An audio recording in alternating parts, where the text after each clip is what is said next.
Andrazuil est officiellement élu deuxième chef d'État de la 4e République, un verdict proclamé officiellement ce jour par la Haute Cour constitutionnelle. Après l'annonce de la victoire officielle d'Andrazuil à l'élection présidentielle, le parti Malagasy Miaramnieng, à travers un communiqué, a adressé ses félicitations au nouveau chef d'État. Départ surprise du président de la Banque mondiale à la tête de l'institution depuis 2012, Jim Yong Kim quittera ses fonctions le 1er février. L'actuelle directrice générale de cette institution, Kristalina Georgieva, assumera alors sa succession à titre intérimaire.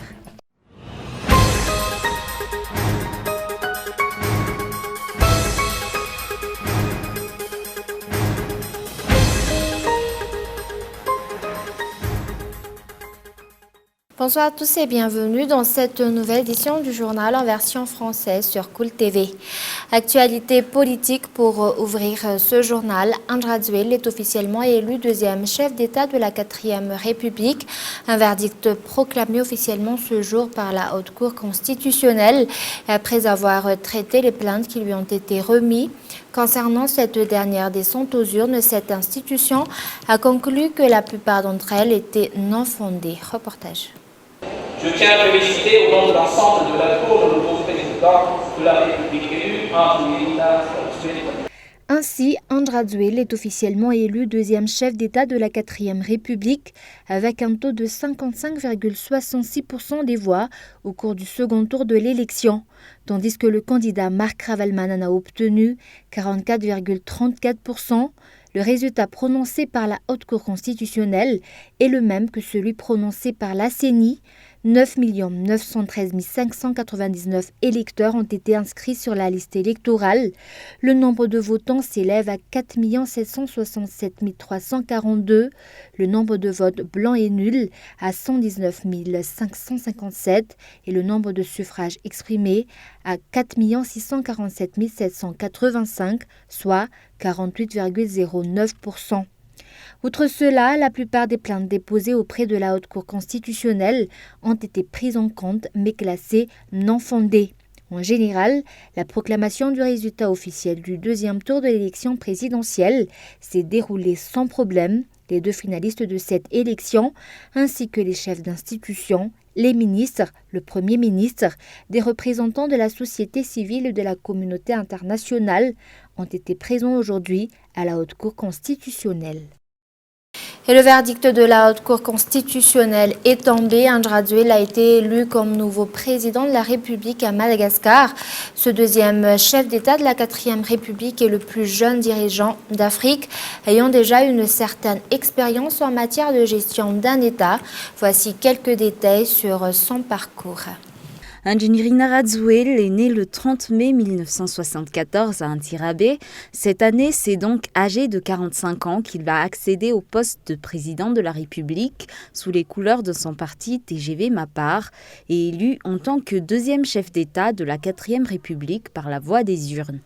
Mais ce n'est pas la première fois qu'il dirige le pays, car après avoir été élu maire d'Antananarivo en 2007, il a dirigé l'État malgache jusqu'en 2014 sous le régime de la transition à la suite de la démission du président Marc Ravalman le 16 mars 2009. Outre le domaine politique, en 1994, Andrazuil commence sa carrière dans le secteur de l'événementiel. Il organise et anime les soirées dansantes live. En 1998, grâce au financement de la société de capital risque FIAR, filiale de la compagnie d'assurance de l'État, AR, il crée l'entreprise d'impression numérique et de gestion de panneaux publicitaires Injet. Celle-ci est la première entreprise à Madagascar à acquérir la technologie d'impression grand format, ce qui lui permet de rapidement dominer le marché de l'affichage publicitaire. À la suite de son mariage avec Mial Razakandis, fille de la femme d'affaires Nicole Razakandis, il devient actionnaire de la société Douma Pub, une autre société de gestion de panneaux publicitaires qu'il rachètera par la suite. Injet Douma Pub détient alors le monopole de l'affichage publicitaire à Antananarivo. En 2007, il rachète la radio et la chaîne de télévision Rapnal qu'il rebaptisera Viva. Et ceux qui ont assisté à la proclamation du résultat officiel du deuxième tour de l'élection auprès de la Haute Cour constitutionnelle se sont exprimés sur la décision finale de cette institution et de candidats qui se sont affrontés au cours de ce deuxième tour. Quant à eux, ont préféré garder le silence à la sortie des murs de cette institution. Reportage de Mien Taran Genève.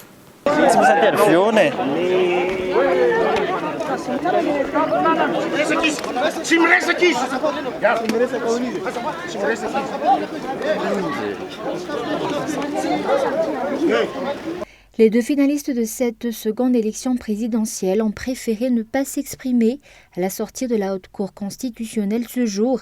La plupart des personnes présentes à cette proclamation, quant à eux, ont fait part de leur satisfaction par rapport à la nomination d'un nouveau chef d'État pour le pays.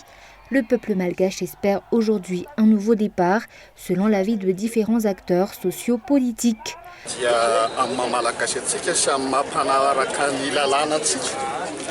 En tant que citoyens malgaches, il nous faut tous accepter le résultat prononcé par la Haute Cour constitutionnelle, car toutes les procédures légales ont été suivies. D'ailleurs, sur demande de nombreuses personnes, la Haute Cour constitutionnelle a déjà accepté de prolonger le délai prévu pour déposer des plaintes pour cette dernière élection, attendant tranquillement l'investiture du nouveau chef d'État.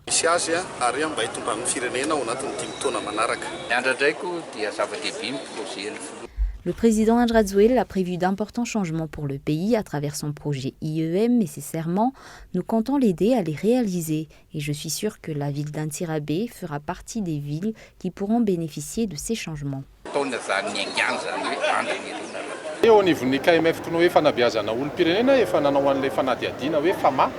Au niveau du KMF CNOE, nous avons déjà effectué une enquête appelée FAMA que nous avons présentée au président de la République et nous sommes sûrs qu'il en tiendra compte. Nous avons étudié la lutte contre l'insécurité, la lutte contre la corruption et la construction ainsi que la réhabilitation de plusieurs infrastructures routières pour activer le développement économique du pays.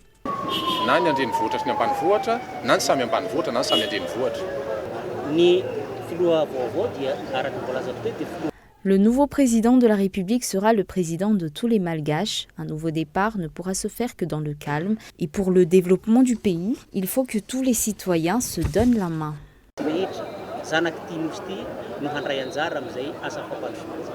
Outre cela, d'après quelques ambassadeurs, il est également important de renforcer les diverses collaborations. Il y a un processus qui a été remarquablement conduit par le gouvernement, par la CENI, par la HCC.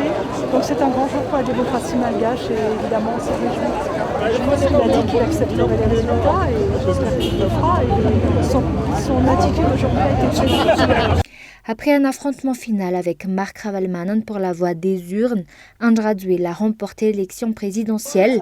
Il sera placé à la tête de Madagascar pour les 5 années à venir.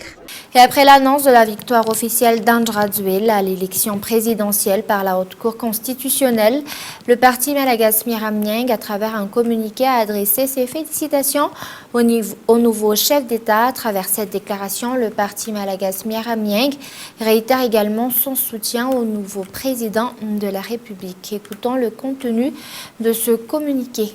Le parti Malagas Miramieng adresse ses plus chaleureuses félicitations à son Excellence Monsieur le Président de la République de Madagascar, Andjniri Narazuel, pour son accession démocratique à la magistrature suprême du pays par le biais du suffrage universel direct. Le parti Malagas Miramieng a soutenu l'élection du candidat Andjniri Narazuel et a œuvré afin de faire connaître à travers le pays tout entier son projet de société, l'IEM, Initiative Émergence Madagascar, pour la réalisation duquel il s'est engagé par serment auprès du peuple de Madagascar. Le parti Malagas Miramieng réitère son soutien au président Andrazoel dans l'accomplissement de l'immensité de l'œuvre de développement du pays, lui souhaite plein succès et l'accompagne en prière pour la réalisation des objectifs. Il appelle le peuple malgache sans distinction à unir ses efforts pour le redressement du pays, de la patrie, patrimoine des générations futures. Isamanur Lalanamaint, Maminjain, celui qui indique le droit chemin, transmet la vie. Et le ministère de l'Intérieur et de la Décentralisation a publié aujourd'hui une décision portant sur une interdiction de sortie du territoire de la République de Madagascar, et ce jusqu'à nouvel ordre pour l'opérateur économique Mboula Joseph Radzona, le journaliste Harry Laurent Rahazassan, le journaliste Fidel Razarapiège et la candidate à l'élection présidentielle Fanirsu Ejnev. D'après les observateurs, cette décision aurait été prise suite aux propos d'incitation à la haine émises par ces personnes, ainsi qu'à la tentative de porter atteinte à l'ordre public au sein du pays après la publication du résultat du deuxième tour de la présidentielle par la CENI. Des personnes qui, pour rappel, ont pris le parti du candidat Marc Ravalomanana au cours du deuxième tour de cette élection présidentielle. Et nous passons maintenant aux actualités internationales. La défense du patron de l'alliance Renault-Nissan devant un tribunal de Tokyo. J'ai été injustement accusé et placé en détention sur des accusations sans fondement.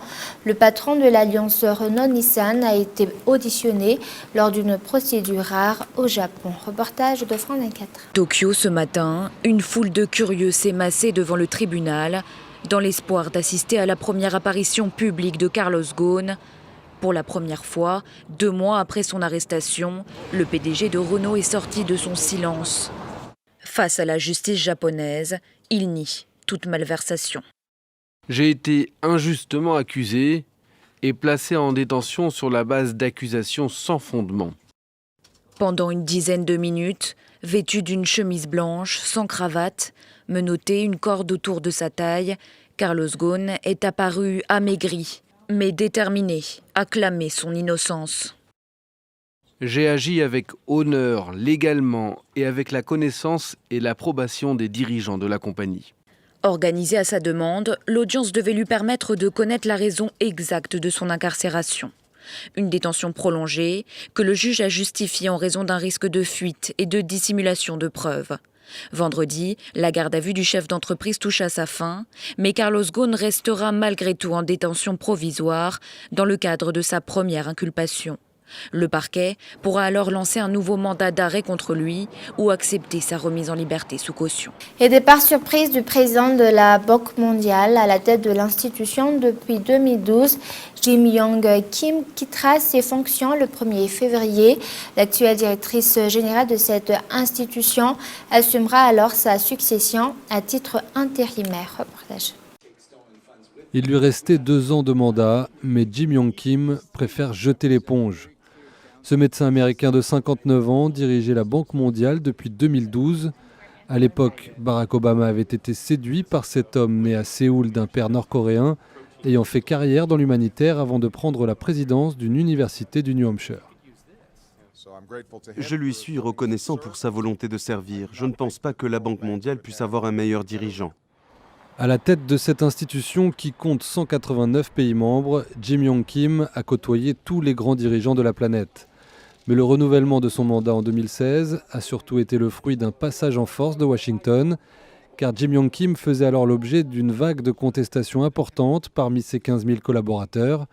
Une réorganisation de l'institution financière et un plan d'économie de 400 millions de dollars, accompagné de licenciements, lui étaient notamment reprochés. On ne sait pas pour l'heure si ces tensions internes sont à l'origine du communiqué divulgué ce lundi.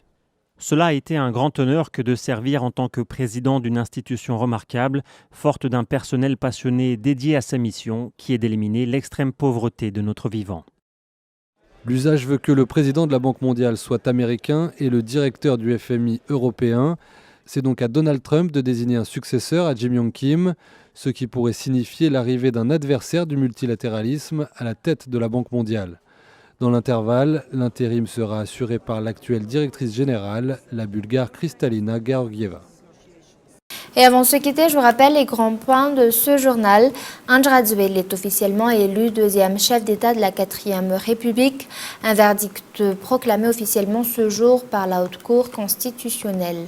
Et après l'annonce de la victoire officielle d'André Radziwiłł à l'élection présidentielle par la Haute Cour constitutionnelle, le parti Malagasy Miaramieng, à travers un communiqué, a adressé ses félicitations au nouveau chef d'État. Et à travers cette déclaration, le parti MMM réitère également son soutien au nouveau président de la République. Et départ surprise du président de la Banque mondiale à la tête de l'institution depuis 2012 et qui quittera ses fonctions le 1er février. Et l'actuelle directrice générale de cette institution assumera alors sa succession à titre intérimaire. Et voilà, c'est la fin de ce journal. Merci de votre fidélité. Au revoir et passez une excellente soirée en compagnie de Cool TV.